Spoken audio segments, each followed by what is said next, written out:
జై బలో భారత్ మాతాకే. సిరిసిల్ల పట్టణంలో సిరిసిల్ల మున్సిపాలిటీ కుంటుపట్టింది. వాస్తవానికి గత 2 నెలల నుండి ప్రధానమైనటువంటి నీటి సమస్య, నీటి ఎద్దడిని సిరిసిల్ల ప్రజలు అత్యంత దయనీయ పరిస్థితుల్లో ఎదుర్కొంటారు. అంతేకాదు ప్రధానంగా 2 ప్రధానమైనటువంటి మురికి కాలువలు ఉన్నవి.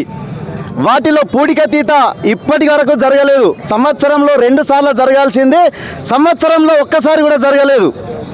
అంతేకాదు ప్రతి డ్రైనేజ్లో దాంట్లో ఉన్నటువంటి పుడికని తీస్తుర్రు, అక్కడే కుప్పల్లాగా పెడుతుర్రు. 15-20 రోజులైనా కానీ ట్రాక్టర్ రావడం లేదు, ఎత్తడం లేదు. రోడ్ల శుభ్రత లేదు, వీధి దీపాల వెలుగు లేదు.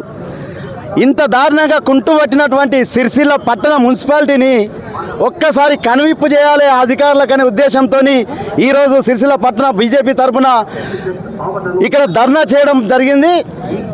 అంతేకాదు కమిషనర్ గారు ఇప్పుడే వచ్చి హామీ ఇవ్వడం జరిగింది, 2 రోజులలో నీటి సమస్య తీర్చుతామని.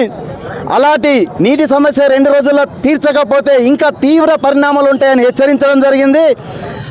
అంతేకాదు వీధి దీపాలు మాత్రం ప్రతి వీధిలో ఈరోజు రాత్రి నుండే వెలగాలని చెప్పడం జరిగింది.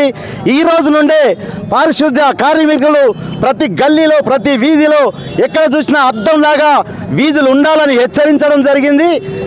అంతేకాదు ప్రతి ఒక్కరు కూడా ఏ సమస్య వచ్చినా కానీ మీ పరిధిలో ఉన్నటువంటి అక్కడ జవాన్లను కావచ్చు, వార్డుకి వచ్చేటువంటి మున్సిపాలిటీ వాళ్ళని కావచ్చు, ఖచ్చితంగా ప్రజలందరూ మీ సమస్యలను తెలియజేయాలి. వారు తెలియజేసినాక తీర్చలేని స్థితిలో మా భారతీయ జనతా పార్టీ వాళ్ళం మీకు అండగా ఉంటాం. వచ్చి మీకోసం పోరాటానికి సిద్ధం.